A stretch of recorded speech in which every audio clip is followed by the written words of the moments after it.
Hello yes welcome back to our channel. Nikhil అయితే కొత్త సీరియల్‌లో చేయబోతున్నాడనేది మనందరికీ తెలిసిందే. కానీ ఆ టైటిల్ అంటే ఇంతవరకు మనకు తెలీదు కదా! ఆ టైటిల్ నేమ్ అయితే మనకు తెలిసిపోయిందండి. అదేనండి ఆ టైటిల్ పేరేంటంటే సీరియల్ పేరు 'ప్రేమ'. ఈ 'ప్రేమ' సీరియల్‌లో నిఖిల్‌కు పేరుగా అయితే కావ్య అయితే రావటం లేదంట. సరికొత్త పేరైతే తీసుకురాబోతున్నారు ఈ సీరియల్ ద్వారా. నిఖిల్ అండ్ దేవ్‌జానీ అయితే ఈ సీరియల్‌లో పేరుగా నటించబోతున్నారు. దేవ్‌జానీ కూడా బాగా ట్రెండింగ్‌లో ఉన్న అమ్మాయే. దేవ్జాని గతంలో ఎన్నెన్నో జన్మల బంధం, అలాగే సత్యభామ సీరియల్ అయితే మన ముందుకు వచ్చింది. ఆ 2 సీరియల్లు కూడా చాలా హిట్ అయ్యాయి. ఆ 2 సీరియల్లలో నటించిన యష్ అండ్ దేవ్జాని అయితే ఆ పేరు కూడా సూపర్ హిట్ అండి. మరిప్పుడు 'దేవ్జాని' అండ్ 'నిఖిల్' ఇద్దరు కలిసి చేయబోతున్న సీరియల్ 'ప్రేమ' సీరియల్ అయితే విలన్‌గా అయితే ఒక అమ్మాయినైతే తీసుకురాబోతున్నారు. ఆ అమ్మాయి కూడా ఇప్పుడు 'నిఖిల్‌కి' ఎంత క్రేజ్ ఉందో తెలుసు. 'దేవ్జానికి' ఎంత క్రేజ్ ఉందో తెలుసు.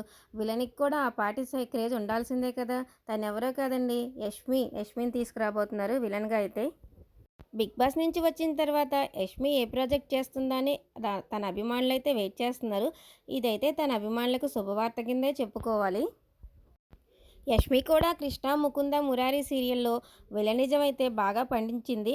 తను మామూలు సీరియల్ చూశాను ఇదివరకు. వాటికన్నా విలన్‌గానే బాగా సెట్ అయింది తను. తన పెర్ఫార్మెన్స్ కూడా బావుంది. మీకు కూడా అలా అనిపించిందా?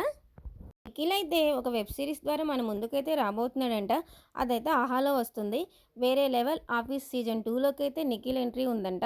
అయితే అది హీరో రోలో కాదో గెస్ట్ రోలో కూడా మనకైతే తెలీదు. ఇంకా అప్డేట్ అయితే రాలేదు. కానీ సిరీస్‌లో అయితే ఉన్నాడంట నిఖిల్. మరి ఇలా నిఖిలు, రష్మి, దేవ్జాని కలిసి ముగ్గురు ఒకే సీరియల్‌లో రాబోతున్నారు గదా!